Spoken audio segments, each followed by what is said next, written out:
acompanham, aqueles que virão lá acompanhar, né? Já que a palestra é gravada e fica disponibilizada. Agradecer o convite da FETINS, da área sul, abraçar os amigos de Gurupi e de outras localidades, né, aí da região. E a Grace nos propôs refletir um pouco sobre a questão da missão, né, dos pais, dos homens, né, dentro dessa proximidade aí do Dia dos Pais. Então, vamos trazer algumas reflexões, agradecer, inclusive, a oportunidade de poder fazer algumas leituras e descobrir coisas que eu nem sabia, né? Então, é muito bom quando a gente recebe a proposta de temas diferentes, temas incomuns, porque aí a gente é obrigado a procurar, né? A ler, e descobri muita coisa. Estava até comentando com uma amiga minha, médica, que veio aplicar passe, aí eu disse para ela, olha, eu estou impressionada, eu fazendo as leituras em razão de um tema. Ela disse, pois é, eu quero te dizer que recentemente eu li que a maior parte dos presos, dos homens presos, né, aqueles que estão em processo de encarceramento, eles são pessoas que tiveram a problemática da ausência paterna, em pesquisa feita. A ausência da figura paterna em sua formação, em sua infância, em seu processo de desenvolvimento. Nossa, mãe, então bate com aquilo que nós também estamos estudando, pesquisando. Mas nós começamos, como sempre, com a referência da doutrina espírita, do livro básico do Espiritismo, o Livro dos Espíritos, quando na questão 208, Kardec pergunta: nenhuma influência exercem os espíritos dos pais sobre o filho depois do nascimento deste? Sobre o filho, depois do nascimento deste? E a resposta vai nos falar sobre a grande responsabilidade da tarefa, não só da mãe, mas também do pai. Ao contrário, responde o Espírito Verdade.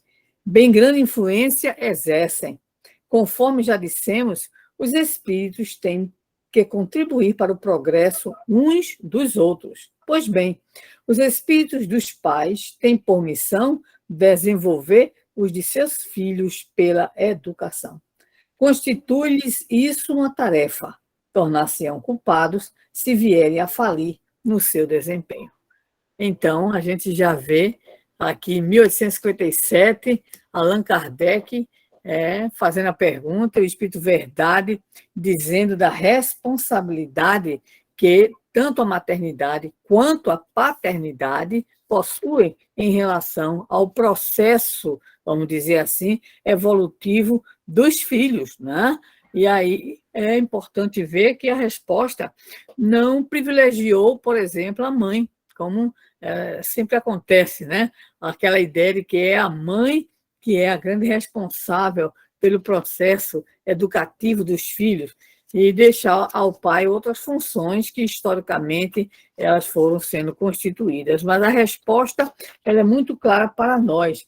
Os espíritos dos pais, pai e mãe, têm por missão desenvolver os de seus filhos pela educação. Constitui-lhes isso uma tarefa. Então, a tarefa da paternidade é uma tarefa importantíssima no que diz respeito ao processo de desenvolvimento dos espíritos que reencarnam. Mas, quando nós nos debruçamos sobre a temática específica, né, a temática da paternidade, materialmente falando, né, do ponto de vista reencarnatório, nós vamos encontrar muitos estudos hoje, principalmente a partir da década de 50.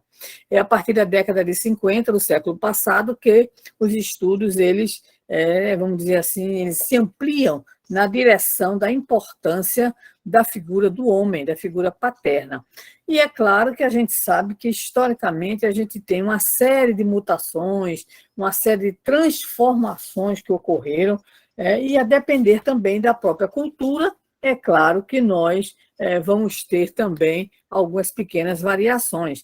Só a título de ilustração, por exemplo, na Roma Antiga, era o pai que levava um menino, a menina não, a menina era para ficar em casa com a mamãe mesmo, né?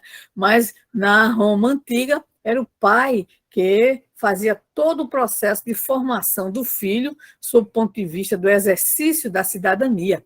Então, era muito curiosa a proximidade, né, entre o pai e o filho homem, coisa um tanto quanto diferente dentro do contexto geral daquela época. Então, vejam bem, podemos dizer que exatamente as transformações acerca da própria função da paternidade, isso é recente, ou seja, nós não temos nem sequer um século, né, de mudanças, de transformações, embora muita coisa já tenha ocorrido. Por quê? Porque, historicamente, em quase todas as culturas, quem era o pai? O pai era a coluna central da família, não é isso? Era aquela figura que representava muitas vezes o dono, o proprietário da mulher, dos filhos, das terras, dos escravos e assim por diante. Então, essa característica, ela acompanha historicamente a figura do homem, né? Mas, mesmo com a evolução, em algumas situações, em algumas culturas, nunca o homem deixou de ser visto como chamado provedor, né? É aquele que vai prover a família, é aquele que vai prover o lar. Embora hoje, já alguns avanços no campo jurídico apresentam outras conotações, não é? Mas havia uma característica de que, pelo fato dele ser o provedor, ele também era a figura que representava a autoridade. Até hoje tem muito ainda dessa noção do pai como autoridade. Mas só que no passado não era só autoridade, ele era o autoritário, né? Ou seja, era aquele que, sendo o provedor e sendo o dono da família, né? Então todos estavam subjugados à sua vontade. Todos estavam subjugados aos seus quereres, vamos dizer assim. A coisa era tão séria que muitas vezes o próprio, com exceções, claro, o próprio pai preferia deixar todo o campo da relação afetiva com a mãe, né? No máximo, ele gostava do filho, mas não se importava ou não, não expressava muito a essa afetividade. Também ao pai pertencia uma função estranha, que é a função, né, disciplinadora. Então, na hora em que a mãe falhava, ou que ele achava que a mãe tinha falhado, ele não só porque ele era autoridade, ele também era o disciplinador, ou seja, era o que impunha os castigos, né? Então, o famoso galinho da goiabeira, o cinto, né? E essas coisas todas, os castigos físicos, e algo que era mais complicado ainda no passado, que era a definição do futuro dos seus filhos, né?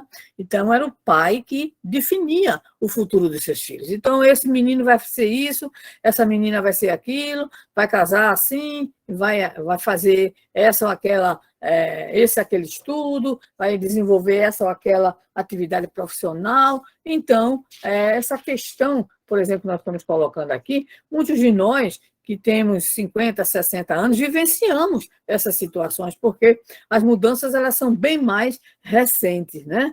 Então, o que é que vai entrar, qual é a configuração nova que vai entrar para, de alguma forma, desestabilizar essas situações. É exatamente quando a mulher ela passa a ter a necessidade, né, de entrar no mercado de trabalho. Então, quando a mulher entra no mercado de trabalho, certo? Alguma coisa acontece. Então, esse alguma coisa acontece vai dizer respeito, de alguma forma, às relações, né, no interior do lar, e, logicamente, aí há uma série de variáveis, porque você vai encontrar em todas as épocas, por exemplo, na própria história, os pais amorosos, né, os pais cuidadores, os pais que tinham uma relação de afetividade muito forte com os filhos, não apenas naquele sentido de gostar e não expressar, mas expressando mesmo. Hoje estava conversando aqui com uma amiga nossa e ela é filha de uma família de 12, são 12 irmãos. E ela estava dizendo, a gente falando sobre a questão dos pais, e ela disse, pois é, lá em casa o carinhoso era o pai, não era a mãe. A mãe muito seca. Então, o pai era assim, beijava todos os filhos, colocava no colo todos os filhos, cantava para todos os filhos, né? E é a figura, vamos dizer assim, do carinho, né? A mãe, ela disse, não sabe em razão exatamente de quê, certa feita indagada, disse, é porque eu nunca tive carinho.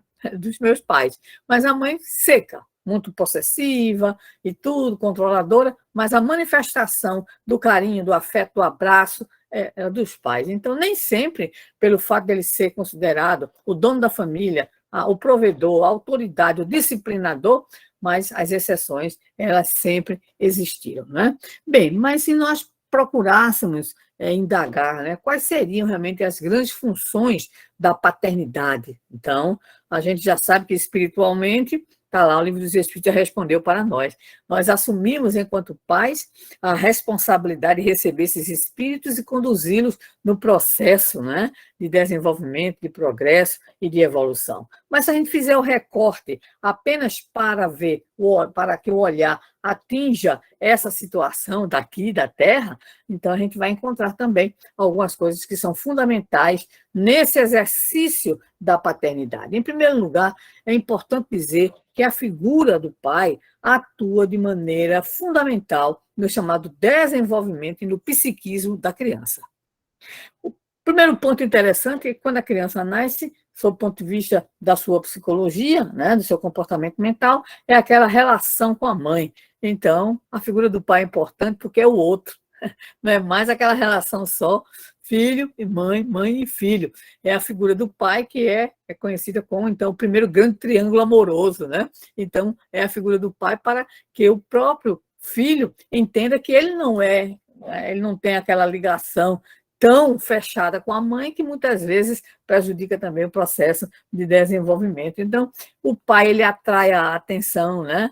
Ele divide como que a atenção do filho para que não haja essa centralização excessiva com a figura, né? A figura materna. Por isso que se diz que o pai é o primeiro outro que a criança encontra fora do ventre, ou deveria, né, encontrar fora do ventre. Então, o pai, ele representa para a criança, além desse outro, né, a manifestação ou a expressão também do carinho, a expressão do cuidado, não é verdade? Hoje nós temos pais, e até a gente brinca, né, que a gente não chama nem de pai, chama de pai, é o pai que é mãe, para poder significar que ele é tão cuidadoso, tão carinhoso quanto uma mãe seria. E às vezes a gente sabe perfeitamente, hoje já há uma desmistificação daquela ideia de que a mãe é a oitava maravilha do mundo, nada disso, né? Ser mãe é algo que se aprende, é algo que se experiencia. Apesar do instinto materno, hoje nós encontramos aí nos noticiários as coisas mais escabrosas realizadas por mães, desde colocar os seus filhos, né, nas latas de lixo, provocação do aborto, a mesmo consentir que o outro adulto, que não é, né, muitas vezes nem o pai mesmo, possa machucar, possa até levar a óbito, né, a criança, o seu próprio filho. Então, hoje já se discute que maternidade, assim como paternidade, são aprendizagens.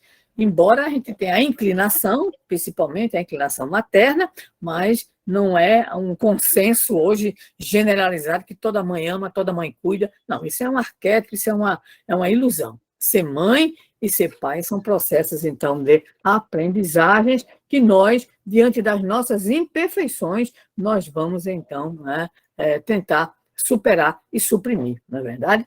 Bem, então, o pai, ele é presente na vida, o pai presente na vida dos filhos, além daquele outro, além de uma referência que ele passa a ser, ele também é atuante, ou deveria ser atuante no processo de formação. Ele vai dar, isso é uma coisa muito importante, a presença do pai na formação e desenvolvimento infantil vai proporcionar, primeiro, uma melhor autoestima na criança. A criança sente-se acolhida, não é só acolhimento, por exemplo, materno, também acolhimento paterno. Ajuda na chamada estabilidade emocional da criança desde cedo, além de significar uma referência comportamental. Quem de nós já não ouviu, por exemplo, alguém dizer assim, olha, eu guardo isso meu pai, esse exemplo de meu pai, para mostrar exatamente que a relação, da criança menino ou menina, com a figura paterna, não é apenas uma relação afetiva, é uma relação de valores também. Então, aquela atitude, aquela postura, aquela ação que o pai, muitas vezes usando de energia, ou usando muitas vezes da sua autoridade, exerce sobre o filho menino, sobre a filha menina, muitas vezes vai representar para eles, filhos, meninas ou meninos, um referencial de conduta, um referencial de valores, não é? Então, a figura do pai é algo extremamente importante. Então, o pai presente, ele vai conseguir exatamente melhorar todo o desenvolvimento psíquico, né? E vai ajudar em quê? Vai ajudar na formação de adultos mais tranquilos, né? De adultos que sejam mais responsáveis, enfim, mais equilibrados sob o ponto de vista da chamada convivência social, não é verdade? Então, o que vai acontecer agora com o chamado pai ausente? Existe, inclusive, hoje, um tratamento que se dá, a ferida do pai ausente. Então, essa ferida ela é de graves consequências, né? Alguns autores chegam a afirmar que mesmo avós, tios, irmãos mais velhos, e às vezes até a própria mãe, exercendo essas funções paternas, ainda assim, a figura realmente do pai, quando ela está, ou ela não está, melhor dizendo, ela traz consequências complicadas, certo? No desenvolvimento, no processo de amadurecimento dessa criaturinha que não recebe, que não tem, vamos dizer assim, essa figura, ok? Então, vamos ver o que pode acontecer. Primeiro, né, quais são as consequências dessa ferida pela ausência do pai. Então, vamos começar pelo problema das chamadas ansiedades, né? Então, filhos que não têm pais têm mais tendência pelos estudos de apresentarem comportamentos de ansiedade, falta de confiança, né? Muitas vezes a figura materna,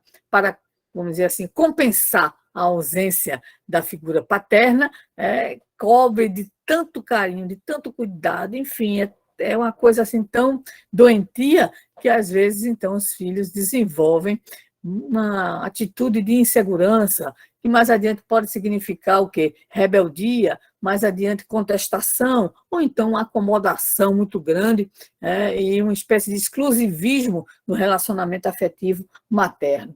Então, a ausência do pai, né, tem esses agravamentos. Também a questão da agressividade, a depressão, né? Eu fiquei impressionada. Muitos casos, em especial na adolescência, de desenvolvimento de comportamentos agressivos e de depressão em razão da ausência da figura paterna. Além da tristeza, além da melancolia, né? A timidez tem muito a ver, né, com a ausência da figura paterna, e duas coisas que me chamaram bastante a atenção. É a sensação de abandono. Então, né, a sensação de abandono tem uma série de desdobramentos. Por quê? Né? E hoje, quando nós vemos tantos lares, né, com os seus desequilíbrios, né, basta dizer que hoje, estatisticamente, majoritariamente é a mulher que é o chefe da família, né? Isso pelas estatísticas apresentadas pelos órgãos aí competentes. Então, é como se, de repente, é a mulher, né? O homem a situação fica muito, vamos dizer assim, entre aspas, como é que eu posso, qual é a palavra para não ferir tanto, né? É como se fosse assim, pronto, eu passei, fiz o filho, vamos embora. E é uma coisa assim meio grave nas separações que nós muitas vezes acompanhamos, é que é a separação da mãe e do pai, no caso, a separação dos pais, e os pais se separam dos filhos. Nós conhecemos um casal, depois de muitos anos de casado, houve um problema entre eles, e aí, então, quando ele separou, ele pediu que os filhos escolhessem quem ia ficar com a mãe e quem ia ficar com o pai, porque isso representaria não apenas uma escolha de moradia, mas representaria uma série de situações, e realmente isso aconteceu. E resultado, aquilo que para nós era uma família promissora, teve muitas dificuldades, muitos problemas e ainda hoje muitas situações difíceis. E uma outra consequência, além dessa sensação de abandono, né, é a sensação de desamor. Essa sensação de desamor, os estudiosos dizem que essa sensação vai gerar algo muito complicado, que é a influência negativa desses filhos nos processos de relacionamento afetivo no futuro. É a menina procurando no homem o pai. Ah, eu gosto tanto dele, parece meu pai. Então, peraí, tá? Quer o marido ou quer o pai? Não é verdade? E o pai, no caso o menino, muitas e muitas vezes tem dificuldade de manter os seus relacionamentos afetivos. Inclusive, há um autor, né, eu estou esquecendo o primeiro nome dele, o sobrenome é Diamond, né, que ele era um terapeuta. Então, quando ele chegou no segundo casamento desfeito, ele disse: tem alguma coisa errada, né? Como é que eu sou um terapeuta de família e eu não casei com a mulher errada, eu apenas não consigo manter o relacionamento. Foi quando ele decidiu se submeter a um processo terapêutico e descobriu que o grande problema dele era exatamente o que ele chamou a ferida do pai ausente, né? Então, essa ferida do pai ausente, tem uma série de artigos, tem livros publicados por ele, mostra exatamente que uma das sequelas é a dificuldade de relacionamentos mais ajustados, né? É como se, de repente, aquela sensação de abandono, aquela sensação de desamor, ela perdurasse, sabe? Ela perdura, e aí a pessoa está sempre à procura de algo perfeito que não vai existir nunca, né? Então, o que é que vai acontecer? É que quando, né, a figura paterna ela é ausente, não aquelas que nós já conhecemos por expiação, por provas, né? A orfandade, nós sabemos que tem a ver com os compromissos espirituais, mas quando você tem a figura realmente paterna, né, que desaparece, que não está nem aí, né, que muitas vezes é levada às raias da justiça para poder dar uma pensão alimentícia para ajudar, e a coisa começa a tomar contornos que nos mostram, por exemplo, que hoje a figura do pai não é mais a figura do provedor. Não, a figura do pai é aquele que é aquela que é chamada a carinho. Eu me lembro que teve um processo na justiça, era de uma pessoa relativamente conhecida, que processou uma pessoa também conhecida, que agora não me lembro quem é, pelo fato de não ter recebido carinho na infância. Olha para aí, que situação complicada, não é verdade? Então, é uma mudança, né, na chamada visão, como nós dissemos, desde que a mulher entra no mercado de trabalho para valer, há uma necessidade de uma recomposição no interior do lar, e dentro dessa recomposição está a própria figura paterna e suas funções, que ultrapassam as tradicionais de provedor, de disciplinador, para alcançar algo mais profundo, de amorosidade, de cuidado, enfim, de uma série de coisas que, de fato, os pais precisam ter. Então, a mim, gostei muito da proposta do tema, a mim impressionou, sempre soube, claro, que a ausência paterna, ela é, vamos dizer assim, prejudicial mesmo, né? Ela tem uma repercussão muito grande no desenvolvimento da criança, e mais adiante, no próprio adolescente, jovem adulto. Mas não pensei que fosse nesse grau, sabe, Grace e aquele que nos ouve. É muito forte, por isso que hoje há tantos estudos, há tantas pesquisas, monografias e tudo mais, né? Em que as pessoas se dedicam de modo muito especial a essa compreensão, né? O que que vai acontecer, né? O que é que acontece no interior da família com a ausência do pai. Porque, veja bem, a gente entende que os pais não são obrigados a ficarem casados, né, os cônjuges. Agora, como dissemos ainda há pouco, o que não pode acontecer é que, com a separação, as figuras, em especial dos pais, dos homens, se afastam completamente, né, da criança, ou seja, dos filhos, haja o chamado abandono, sob o ponto de vista da assistência psicológica, afetiva, moral aos filhos. Aí é que está a gravidade. Então, em um dos trabalhos que tivemos a oportunidade de pesquisar, a conclusão que a autora chega é o seguinte, é que a gente vive numa sociedade tão dinâmica, mas tão dinâmica, né, que ela está sempre o quê? Exigindo de todos nós novos papéis, novas competências, e que agora a figura paterna ela não pode ser vista apenas como a figura do disciplinador, do provedor e da autoridade. Não, ela está cada vez mais ampliada, essa função. Então, a função cuidadora envolve também o quê? Carinho, envolve afetividade, amorosidade, envolve participação, né? Eu me lembro, vou fazer aqui uma propaganda, mas há muito tempo atrás, o pessoal aqui que também tem a minha idade, eu acho que o meu amigo aqui não, mas havia uma propaganda que era da Gelol. Alguém deve lembrar, né? Aí essa aqui lembra, Maria Aide lembra, né? Então o menino tá jogando bola, ele leva lá um trambolho, a cacetada no futebol. Aí o pai vai e corre, né? Então passa o gelol e a mensagem dizia assim: não vale, não é só ser pai, tem que participar, né? Então, é isso daí. E umas propagandas que ganharam, inclusive, muitos prêmios, mostrando, por exemplo, o pai bêbado, né? Me lembro muito bem de uma dessas propagandas, a tristeza do filho. Por quê? Porque o pai ele é um referencial de conduta. Então, essa questão paterna envolve, então, carinho, envolve participação, e participação cada vez mais ativa e atuante na vida do filho, na vida da filha. Então, vamos lá, a gente falou que a presença afetiva e efetiva do pai na criação dos filhos, mesmo que ele esteja divorciado, não interessa, mas se ele está ali, ele vai o quê? Melhorar a autoestima, vai ajudar o filho, a filha a se sentir acolhido, vai ajudar na estabilidade emocional, vai servir de referência de comportamento, vai lhe dar segurança, isso é muito importante, essa segurança emocional que você conta não apenas com a mãe, você conta com o pai também, né?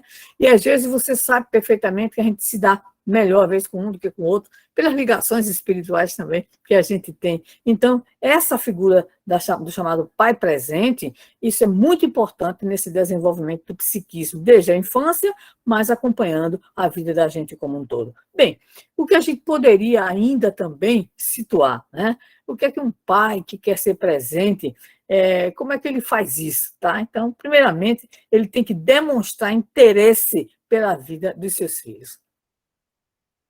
Não é apenas dizer, cadê o boletim? Né? Não é isso, né? Não é apenas a cobrança, porque o que a nossa garotada, adolescente também, né, mais critica na figura, não apenas do pai, mas também da mãe, é a cobrança, né? E embora a gente saiba que tem que cobrar, mas é preciso, lembro-me de uma grande companheira nossa, do Movimento Espírita, a Cristiane Beira, ela fez um seminário para a Mansão do Caminho, né? É lindo, é um capítulo de um dos livros psicografados pelo Raul. É assim, um tempo para os teus. Então, nessa abordagem, ela fala sobre a necessidade que a gente tem de tentar perceber qual é a compreensão do filho ou da filha antes da cobrança, antes do castigo, antes, enfim, de uma postura que muitas vezes a gente tem autoritária, né? Então, muito importante ouvir, é muito importante observar qual é a carência, qual é a necessidade. Então, é preciso demonstrar interesse sem ser invasivo, principalmente a partir da adolescência, né? Onde a gente se torna aquele personagem chato, né? Pai e mãe raramente são simpáticos aos adolescentes, mas acompanhamento, sim, né?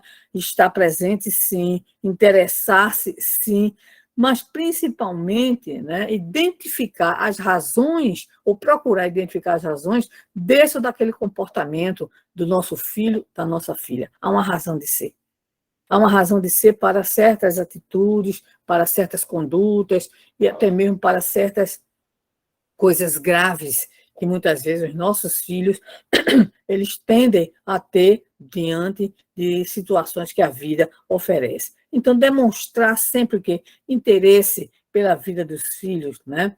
Identificar o que é que move, né, o seu filho, a sua filha, a ter essa atitude e, principalmente, adotar um procedimento que é observar sem criticar, sem castigar e sem julgar de imediato. Por quê? Porque a gente viveu isso. Então, a gente tem uma tendência a reproduzir conforme a gente foi educado, não é verdade? Então, me lembro da música do Belchior, que dizia assim: ainda somos os mesmos e vivemos como os nossos pais. Né? Então, às vezes a gente quer ter uma visão diferente, quer ter uma postura diferente, quer ter um resultado diferente, mas o processo é o mesmo. Então, se o processo é o mesmo, não dá. Hoje, em pleno século XX, nós temos pais que exigem que os filhos, por exemplo, eu conheci, né, tirem no mínimo 9. A única nota permitida é 9.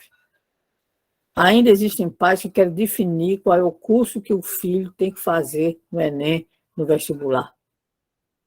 Então, são atitudes estranhas. Da mesma forma como você tem aqueles pais que não estão nem aí, nem vão chegando, não se interessa para saber com quem um filho adolescente está andando, porque a filha adolescente, de repente, mudou de conduta, né? Tem uma maneira diferente de falar, de se apresentar, enfim. Então, há os indiferentes e há os que são, os que continuam sendo os donos dos filhos. Então, nem uma coisa, nem outra. O equilíbrio é o mais importante. Outra coisa, com filhos pequenos, brincar com seus filhos. Com filhos adolescentes, tenta sair com eles, mesmo que não seja com o grupinho deles, senão eles vão dizer que mico, que coisa feia, né? Tem aqueles que não querem nem que a gente vá buscar na escola, imagina, né? Então, procurar de alguma forma, curtir alguma coisa que eles curtem também, saber das músicas, dos filmes, né? Das brincadeiras, enfim, a gente tem que entrar no lúdico, né, que os nossos filhos eles têm. Ao conversar com os filhos, os pais devem manter sempre o quê? O contato visual, para que os filhos entendam e saibam do seu carinho, da sua atenção, do seu interesse, mas também da sua própria autoridade. Há uma denúncia que, desde a época, agora tem um pessoal aqui que já sabe, desde a época que Xuxa era muito famosa, né, a rainha dos baixinhos, em que muitos psicólogos e estudiosos do comportamento humano, que continuam, muitos deles ainda afirmando, que haviam abdicado esses pais da condição de educadores, para não serem antipatizados pelos filhos. Então, davam coisas materiais e permitiam muitas coisas aos filhos porque estavam ausentes do lar. Muitos deles ausentes, os dois do lar, são pais de colocar filhos para dormir e, no máximo, pais de fim de semana, né? Então, isso é muito complicado e houve isso já na década de 80, já se falava muito nessa questão de que os pais têm abdicado da condição de educadores e de formadores. Então, nós não podemos, tá, querer compensar, por exemplo, a nossa ausência apenas com as coisas materiais. Não, não é esse o caminho. Apenas, né, permitindo que nossos filhos façam o que querem e bem entendem. Eu fico impressionada quando eu sei, porque eu tenho um adolescente em casa, né, e que fala sobre os outros adolescentes que conhece. E eu fico impressionada pelas atitudes, né? Então, ainda pais, né, que espancam os filhos, como dissemos, pais que exigem que a nota mínima seja 9, senão ali estarão recebendo os castigos. Então, o que é que ocorre? Há uma necessidade premente, né, de que os pais, em especial os pais homens, eles estejam, né, os pais no sentido pai e mãe, então no sentido do pai, estejam presentes e cada vez mais próximos aos filhos, compartilhando momentos, né? Porque não existe nada que nos una mais do que sorrirmos juntos, de que chorarmos juntos, de que podermos fazer coisas agradáveis. Então, participar, sim, da vida efetiva dos filhos, não só no que diz respeito ao aspecto cognitivo, ou seja, ao desenvolvimento intelectual, mas também o emocional, o social, o compartilhar de experiências, né? Então, tem muitas vezes aqueles que acham que não têm condições para isso porque não receberam isso de seus pais. Mas é uma necessidade de rompermos, então, o ciclo vicioso, né? Então, a gente vai aprendendo com eles. Isso não vai fazer com que a gente perca a autoridade de forma alguma. A gente vai se aproximar mais ainda dos filhos na medida em que eles também entendem que nós não somos perfeitos, né? Então, não há filhos perfeitos, também não há pais perfeitos, também não há avós, né, perfeitas. Então, nós não somos perfeitos, nós estamos num processo e, sobretudo, se temos a compreensão acerca da reencarnação e já temos o conhecimento de que nos compete, né, de fato, zelar pela evolução, né, dos nossos filhos, pelo progresso dos nossos filhos, nos cabe, então, alimentar sempre uma postura primeiramente, dialógica, a gente tem que alimentar o diálogo, sempre, uma postura de cuidado, que não existe nada mais importante do que o cuidado. Quantas vezes nós temos o desinteresse completo, o desinteresse para saber como é que está o nosso filho, por exemplo, adulto, né? Não, já está lá, é homem feito, é mulher feita, nada disso, né? Então, mesmo sendo filho, né, as nossas crianças, quantos anos as crianças? 40. Então, a gente, mesmo assim, a gente tem que ter essa postura, a postura do cuidado, do zelo, do diálogo, de saber, de ligar, de telefonar, né, usar o WhatsApp, aprender a usar as mídias, né, e acompanhar, porque, afinal de contas, nós reencarnamos com essa tarefa, com essa, vamos dizer assim, essa grande finalidade de auxiliar o desenvolvimento dos nossos filhos, não apenas espiritualmente, mas também social, emocional, intelectualmente. Nós, quer queiramos, quer não, nós somos referências. E uma coisa que nós temos aprendido, principalmente a partir de leituras que temos refeito ultimamente, No Mundo Maior, Obreiros da Vida Eterna, é de como, né, nós chegamos no outro lado da vida carregando a nossa história. E quando nós carregamos a nossa história, nós carregamos também a história dos nossos pais.